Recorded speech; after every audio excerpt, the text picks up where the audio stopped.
my husband has left me to take care of our newborn twins all by myself. Even when I was pregnant, he barely acknowledged how tough it was for me. Instead, he said something like this: "I've got to go on a business trip for a week soon." That's going to be tough. I'm already swamped with taking care of the twins. What can I do though? It's my job. I had a feeling then that my husband was hiding something. Sure enough, when I looked into it, I discovered he was betraying me. After seeing him off on his trip, I muttered to myself, "Hope you make it back safely." My name is Janice. I'm 36 years old and I work from home. Right now, it's just my husband Thomas and me living in our apartment. Thomas is 5 years younger than me, and we met at our favorite cafe. We both had a love for reading. He seemed interested in a book I was reading and struck up a conversation one day. I really liked him. He was bright and friendly. Though he was younger than me, so I didn't initially see him as a romantic prospect, but he was forward about liking me and actively pursued me. Eventually, his persistence won me over, and we got married when I was 30. We've lived peacefully as a couple, never having any major arguments. But there was one thing bothering me. We were having trouble having a child. We started trying for a baby in our second year of marriage, but there were no signs of pregnancy. We went to the hospital together for fertility tests. Turns out, Thomas had no issues. It was me who had a condition that made it difficult to conceive. Undergoing fertility treatments was physically and mentally taxing, not to mention expensive and stressful. I started getting the brunt of Thomas's frustrations. Since I was part of the reason we couldn't have kids, I didn't resist him. Tired of the treatments, he suggested one day, "Why don't we just live as a couple, just two of us?" But I couldn't give up on having his child. "Please, just a little more cooperation. I really want a child with you. I'll give up if it doesn't happen before I turn 40.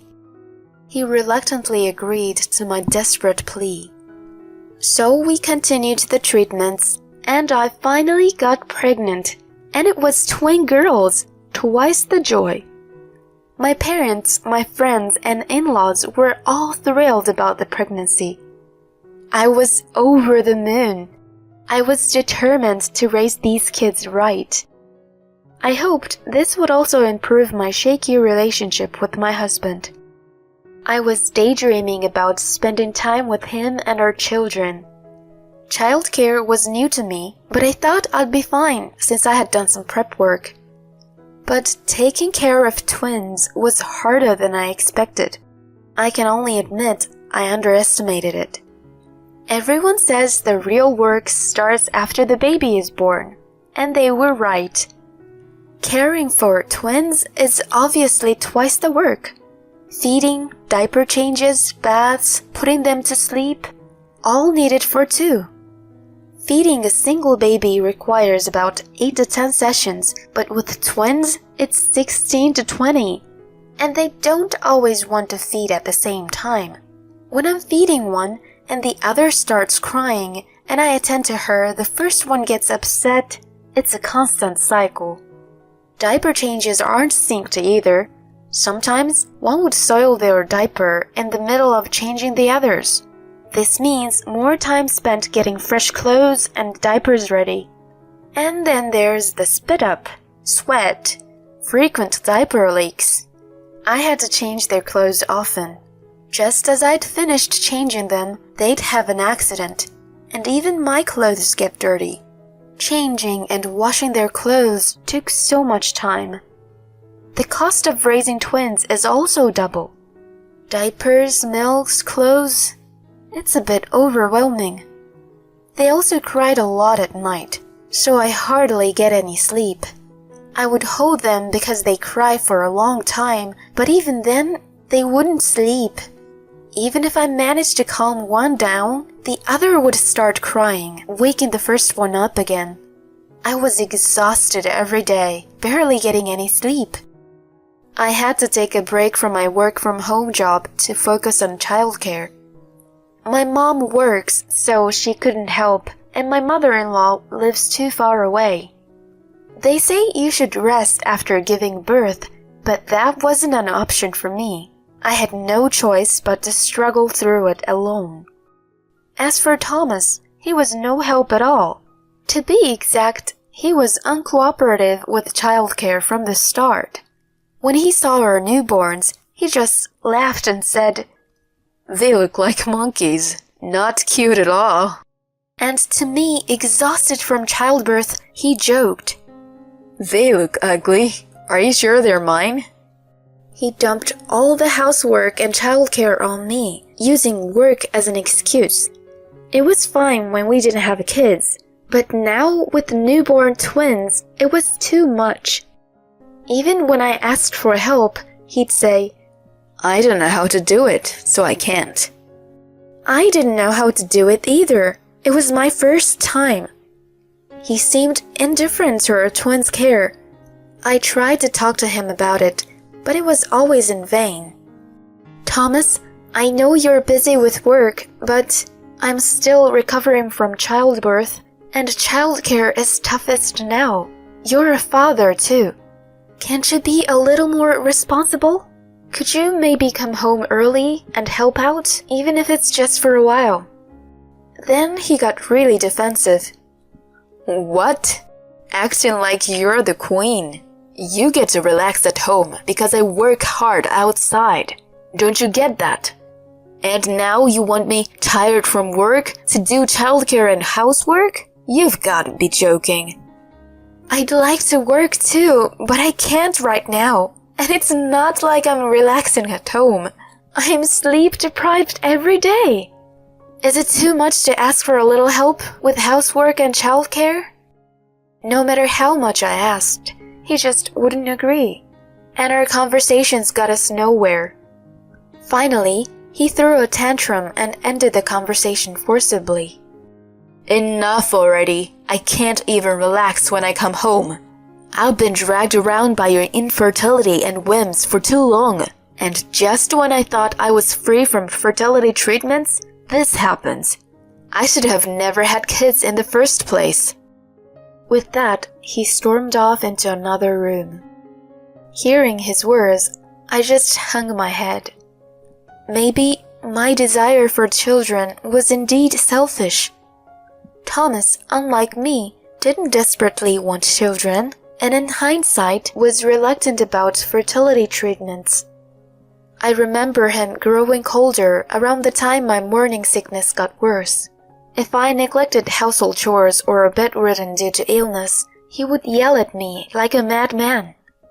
Feeling guilty for dragging him into fertility treatments, I just silently endured his verbal abuse. I thought maybe things would change for the better once the kids were born, but instead, things just got worse. Our marriage quickly grew cold, and we started avoiding each other at home. Then one day, he dropped a bombshell. Despite being in the middle of caring for 1-week-old twins, he said he had to go on a week-long business trip. "It's an important job, so I can't mess it up. I'll be turning off my phone during the trip, so don't contact me, not even through WhatsApp or texts." "Can't someone else take your place? I am still recovering from childbirth and can't move around much. What am I supposed to do if something happens to the kids?" He wouldn't listen to my desperate pleas. "What? Don't be so needy. I have work. It can be helped." He dismissed my requests, using work as a shield, but I could tell he was lying. He might not realize it, but he rubs under his nose when he lies. It was just a woman's intuition, but I felt I couldn't overlook this lie about this business trip. In the past, I had ignored his minor lies about pinching pennies or saying he was going shopping when he was actually going out to drink. But this time was different. It concerned the care of our twins. What kind of lie he was telling this time? I knew confronting him then would only lead to more lies, so I pretended to give up on stopping his trip. In the meantime, until he left, I was busy investigating something. And I hit the jackpot. My intuition was right. He was hiding a huge secret. I'll never forgive him.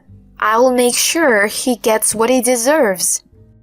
A few days later, Thomas, humming a tune and in high spirits, said to me as he was getting ready to leave, "All right, I'm off on my business trip." He was unusually cheerful for someone just going to work, but I didn't comment on it. "Have a good trip. Hope you make it back safely." Huh? Did you say something? No, nothing. Just be careful. Don't get into an accident. He didn't seem to hear my last words as he left the house, looking quite pleased with himself. He was blissfully unaware of the hell that awaited him. Enjoy yourself while you can, I thought to myself. He won't have that luxury when he comes back. I decided to prepare what would come after his return. I was looking forward to seeing his reaction in a week. A week passed and he came home, but instead of the upbeat mood he left in, he looked utterly exhausted, his face covered in bruises, his clothes dirty and disheveled. "I'm home. Oh man, I'm so tired. There's no place like home."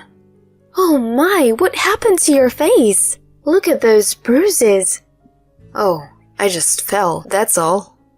He was rubbing under his nose again, lying even at this point, unaware that I already knew the truth. He was still so naive. Then he noticed something was off in the house. "Hey, what's with all these cardboard boxes? Are we moving or something?" Indeed, the house was filled with boxes containing my belongings. To his question, I replied coldly, "The kids and I are moving out. I don't plan on coming back here." "What? What are you talking about?" "I can't stay with a husband who lied about a business trip to go on a cheating vacation while I'm at home with 1-week-old twins. I'm filing for divorce and leaving." He looked shocked, his face turning pale, and then he started yelling at me. "Stop with the nonsense. This just because I didn't help with the kids is too much. Do you even have any proofs that I cheated?" In response, I showed him a video. It showed him discussing his trip with his mistress. "I'm really looking forward to the trip tomorrow. Don't worry, I fooled my wife. Did you manage to talk to your husband, Sarah?" "Oh, that's great." Seeing the video, he went pale. "When did you? I thought you were at the hospital when I made that call." I never expected the camera I was setting up to catch something like this. After all, it was intended for a different use. Actually, this footage was from a baby monitor camera I had secretly bought with my personal savings. I was anxious about being away from the kids, so I had installed cameras around the room. I thought he would make a fuss about it being a waste of money. I had heard about a woman named Sarah from him before. "There's this cute new employee named Sarah, but she's married, too bad." After seeing the footage from the baby monitor, I called Thomas's company to confirm his business trip. It turned out he had taken leave instead. On the phone, I asked, "Could you please put me through Sarah Johnson?" As expected, the response was, "Sarah Johnson is also on leave." So, the affair was indeed with Sarah, his junior colleague. I searched Thomas's study and found a memo with staff contacts, then called Sarah's house. Her husband answered, and when I explained the situation, he was furious. It seemed there were already suspicions about her infidelity, and he had been about to investigate. I asked him to keep it a secret that he had heard it from me. The day before Thomas was due to return from his business trip, I received a call from Sarah's husband explaining what happened. Apparently, Thomas had brazenly gone to pick up Sarah from her house and encountered her husband. He beat up Thomas, which explained the bruises all over his face. He couldn't go home right away and had to kill time in a motel before he finally returned. He stood in front of me, speechless, his mouth opening and closing. Then someone burst in. Mom, Dad, what are you doing here? Entering the living room were my furious in-laws, their faces red with anger. I had also informed them and shown them the baby monitor footage. My father-in-law, in a rage, punched Thomas in the face, adding another bruise. You stupid son! Cheating, what a despicable act! You're disowned! Then, more shouting from behind. I'm taking my daughter and grandkids back home. What a terrible man you are! Absolutely dreadful. Janice, you called your parents too? Actually, I had also called my parents to help with the move. My mother hugged the kids, glaring coldly at Thomas. My mother-in-law, tears in her eyes, slapped him and scolded. You stupid son! Surrounded by both sets of parents, his face was a sight to behold. Then I dropped another bombshell. Oh yeah, I also contacted your company's president. They already know that you used your leave days for your affair.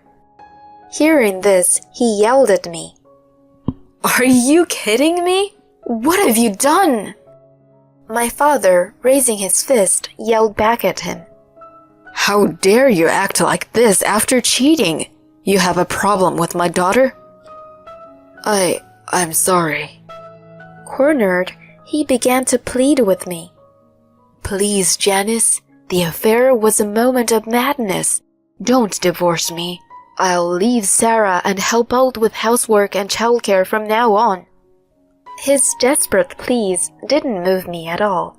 They were just a nuisance. I retorted sharply. What are you saying now? You weren't there for me when I needed you most. Do you have any idea how hard it was to take care of twins and do housework alone? And you were on a vacation with your mistress. You really have some nerve. I know. I'm truly sorry. I am. No excuses. I'm done with you. I can't be your wife anymore. Don't come near me and the kids ever again. I'll be demanding alimony and child support, just so you know.